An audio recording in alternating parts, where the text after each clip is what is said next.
Hello everybody. In this video, we'll be continuing the foundation series for CAB exam. Particularly, this video is for the ABM component of CAB examination. अभी तक हमने unit 3 के अंदर 6 parts जो हैं वो discuss कर लिए हैं. 6 पार्ट्स में हमने क्या क्या डिस्कस किया है? Measure of central tendency and dispersion. अब 7th पार्ट जो कि आज है उसमें हम डिस्कस करेंगे स्क्यूनेस एंड कर्टोसिस को हम 8th पार्ट में कवर करके and after that we will conclude this unit number 3. okay, I hope कि आपने इस पे बेस्ड जो measure of central tendency and dispersion के फार्मूलाज हैं उस पे बेस्ड क्वेश्चन सॉल्व किए होंगे और अपने जो फार्मूलाज हैं बेसिकली उनको एक अलग नोट में लिख लिया होगा according to your the club notes जो भी आपने बनाए हैं.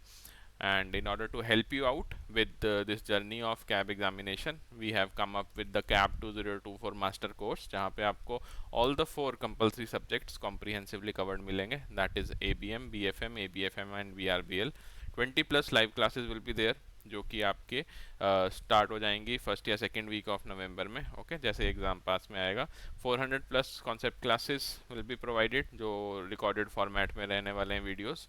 And in order to get you accustomed with the level of questions जो will be asked in your IIBF exams, we have also provided 150+ chapter wise tests and 20 full length mock test. Right now we are running various discounts on this particular course, so do check it out on our website and enroll in the course if you find the content useful. So आज के topic पे आते हैं, that is skewness.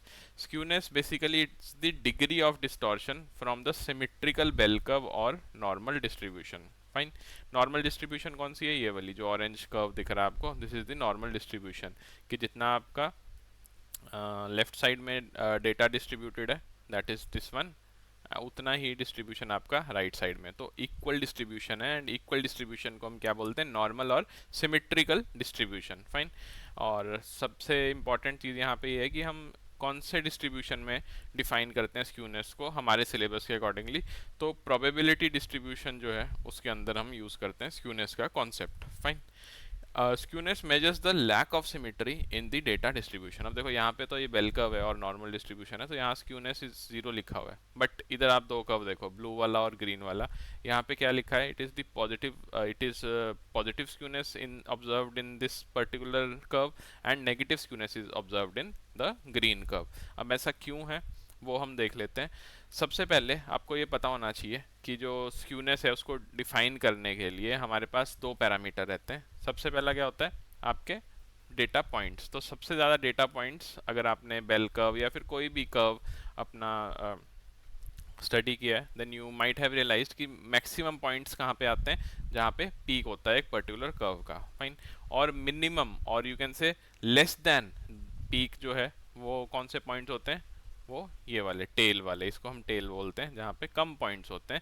और you can से वो एक तरह से क्लब्ड नहीं होते हैं. फाइन. एक तरह से आप बोल सकते हो कि अगर यू कैन से जो पॉइंट्स हैं वो क्लब हो रहे हैं यहाँ से भी और यहाँ से भी और एक पीक बना रहे हैं एक कर्व में, देन वी विल से कि सारे के सारे points are concentrated on the peak. Otherwise जो टेल है वहाँ पे उतने पॉइंट्स नहीं होते when you compare it with the peak. Fine. तो अगर ये जो पीक है ये आपका बन रहा है लेफ्ट हैंड साइड में और जो पॉजिटिव साइड है वो लंबी है, लंबी इन द सेंस लेंथ में, और you can say there are very much you can say high chances that जो आपकी टेल है it is having more length और more dimension when you compare it with the concentrated apex जो कि ये है. देन वी विल से हम कौन सी टाइप ऑफ स्क्यूनेस को ऑब्जर्व कर रहे हैं? It is the positive skewness. Fine. In this case mean and median are greater than mode. ये भी हम देखेंगे कि कैसे होता है.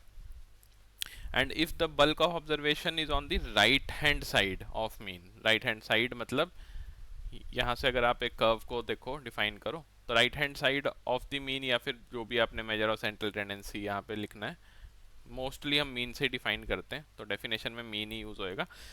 तो the if the observations are the bulk of observation basically they are observed on the right hand side of mean and the negative side is longer. Fine. ये जो टेल वाली साइड है ये आपकी लॉन्गर है, देन वी विल से कि it is for the negative skewness. यहाँ पे क्या होएगा? Mean and median are less than mode. Okay. अब एक और कॉन्सेप्ट थोड़ा सा क्लैरिटी मिले आपको, ताकि ये ज़ीरो होता है नंबर लाइन में, यहाँ पे नेगेटिव होता है और यहाँ पे क्या होता है पॉजिटिव। फाइन। तो ये नंबर लाइन तो सबको पता होगी, बेसिक मैथमेटिक्स ही है।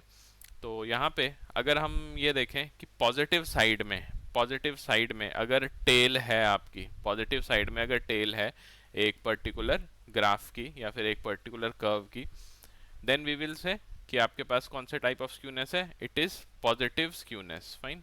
और अगर जो टेल है that is on the negative side, fine, then we will say negative in the sense कि on the left hand side tail की बात हो रही है, then it will be negative skewness. Okay, ऐसे भी आप इसको याद रख सकते हैं, जैसे भी याद रखें, कोई निमोनिक बनाए या जैसे मर्जी आप याद रखो, ये चाहे ग्राफ या बेल कर्व आप जो है अपना विजुलाइज करो, बट अल्टीमेटली एग्जाम में हमें जो क्वेश्चन है वो सही करके आना है। फाइन। तो ये वाला कॉन्सेप्ट देख लेते हैं। सिमेट्रिकल डिस्ट्रीब्यूशन में क्या रहता है, मेजर ऑफ सेंट्रल टेंडेंसी सारे के सारे सेम रहते हैं, mean is equal to median is equal to mode. And in case of positive skewness उसमें क्या रहता है, पॉजिटिव स्क्यूनेस में जो आपका मीन है या फिर आप बोल सकते हो जो एवरेज है in all the data distribution, ये तो सेम ही रहेगा, चाहे आप सिमेट्रिकल बोल लो या फिर नॉन सिमेट्रिकल बोल लो। लेकिन जो एवरेज के अलावा पॉइंट्स हैं, एवरेज के अलावा पॉइंट्स कौन से हो सकते हैं, highest point that is mode और mid point that is median, ये वेरी करते हैं। फाइन। तो पॉजिटिव स्क्यूनेस में कैसे हम मेजर करेंगे, ये पॉजिटिव साइड होती है हर एक ग्राफ में। फाइन। यहाँ पे जैसे जैसे जाते जाते तो नेगेटिव हो जाता है, तो पॉजिटिव साइड है सबसे ज़्यादा जो स्मॉलेस्ट वैल्यू होगी वो कौन सी होगी, मोड की। तो mode will be less then median and median will be less then mean. Okay, maximum cases में मीडियन तो वैसे भी मिड पॉइंट ही रहता है और it lies between mode and median. तो रिलेशनशिप जो है मोड एंड मीन का बेसिकली चेंज होता रहता है। नेगेटिव स्क्यूनेस में आओ देखते हैं, तो नेगेटिव स्क्यूनेस में यहाँ पे पॉजिटिव होता है, पॉजिटिव जो नंबर है वो यहाँ मिलेंगे। तो मीन यहाँ से स्टार्ट कर रहे हैं ना, यहाँ से स्टार्ट कर रहे हैं, mean is less than median and median is less than mode. Okay, तो क्वेश्चन कैसा पूछा जा सकता है, हमें तो वो देखना है ना। क्वेश्चन ये पूछा जाएगा कि इन case of negative skewness which of the following has the highest value, whether it's mean median और मोड। तो आंसर क्या हो जाएगा, मोड। और अगर पॉजिटिव स्क्यूनेस में मैं पूछूं तो किसकी वैल्यू सबसे ज़्यादा हाई होएगी, it will B mean. Fine. तो ये दो रिलेशनशिप आपने याद रखने, एग्जाम में आपसे पूछे जाते हैं। अब आते हैं मेजर ऑफ स्क्यूनेस पे कि हमको मेजर कैसे करना है। अभी तक तो थ्योरेटिकल कॉन्सेप्ट हमने देख लिया, अब हम देख रहे हैं कि मैथमेटिकल इक्वेशन के through how we can measure the skewness. उससे पहले let me give you an overview कि आपका सेंट्रल मूवमेंट होता क्या है। फाइन। एक सेंट्रल मूवमेंट जो है बार बार टर्म यूज होती है जब भी आप मेजर ऑफ स्क्यूनेस और कर्टोसिस पढ़ते हैं। तो होता क्या है सेंट्रल मूवमेंट, उसको बस ओवरव्यू ले लेते हैं थोड़ा सा, सो दैट चीज़ें आसान हो जाएं। इन probability and statistics a central movement is expected value of a random variable's deviation, fine, from its mean raised to a specified integer power।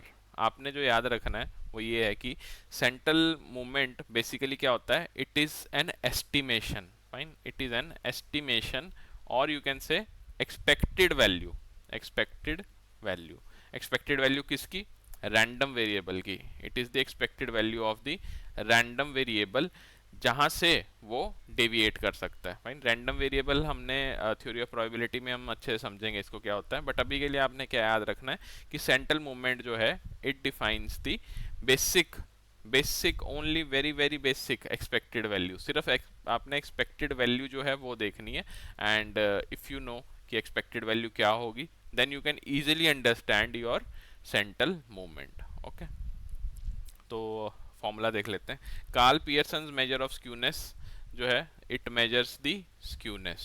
Okay, Karl Pearson ने एक फार्मूला दिया था, Karl Pearson basically, Karl Pearson तो formula के लिए हमने use करा है। कार्ल पियर्सन एक स्टैटिस्टिशियन थे, उन्होंने ये पर्टिकुलर जो मेजर ऑफ स्क्यूनेस है इसका फार्मूला बताया था, and he defined skewness as beta 1, ये सिंबल यूज़ किया था उन्होंने, बीटा 1।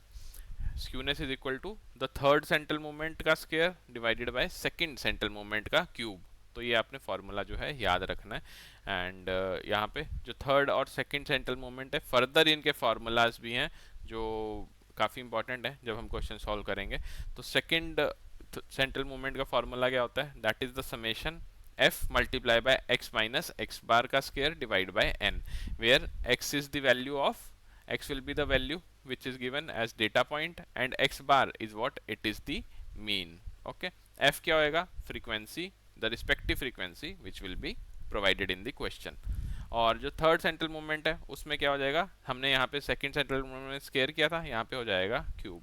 ओके, तो इस फॉर्मूला, इन दोनों के फॉर्मूलाज को जो हम यहाँ पे पुट इन करेंगे इस पर्टिकुलर फार्मूला में, द फाइनल फार्मूला जिसको हम बोलते हैं मेजर ऑफ स्क्यूनेस के लिए, तो कैसा आएगा, beta one is equal to third central moment का स्क्वायर करना है, तो थर्ड सेंट्रल मोमेंट का पहले फार्मूला लिखेंगे, x माइनस एक्स बार का क्यूब डिवाइड बाय n, इसका square divide by summation f x minus x bar का स्क्वायर डिवाइडेड बाय n, इसका whole cube.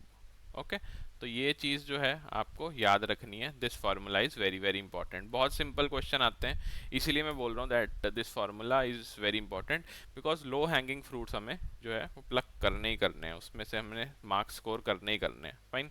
The direction of skewness is measured by using the sign beta one, where the sign beta one is the sign of your central moment 3. Beta one अगर zero आता है तो हम बोलेंगे symmetrical है, अगर greater than zero आता है तो हम बोल देंगे पॉजिटिवली स्क्यूड है, और अगर लेस देन जीरो आता है तो हम बोलेंगे नेगेटिव स्क्यू है. फाइन. यहाँ पे जब पॉजिटिवली स्क्यूड होगा तो यहाँ पे बीटा वन क्या हो जाएगा, beta one will be greater than zero, beta one for this particular case will be less than zero, और यहाँ पे beta one is equal to zero. Okay, तो ये जो चीज़ें हैं आपको अगर फॉर्मूला पता होगा तो बहुत आसान हो जाएंगी. सेंट्रल मूवमेंट पे आपने ज़्यादा फोकस नहीं करना है. सेंट्रल मूवमेंट बेसिकली एक रैंडम वेरिएबल जो है उसकी एस्टिमेटेड वैल्यू होती है, बस आपने इतना याद रखना है and you are good to go. So thank you everybody, this was it for this particular lecture. In the next video we will be covering the concept of kurtosis, और उसके साथ ही हम स्क्यूनेस और कर्टोसिस का एक common numerical solve कर लेंगे. आज हमने न्यूमेरिकल सॉल्व नहीं किया है बिकॉज कर्टोसिस का कॉन्सेप्ट भी हमें पता होना चाहिए उस पर्टिकुलर न्यूमेरिकल के लिए. So if you like the content which we provide on our YouTube channel, you can consider subscribing it. The channel's name is EduTap GIBCIB.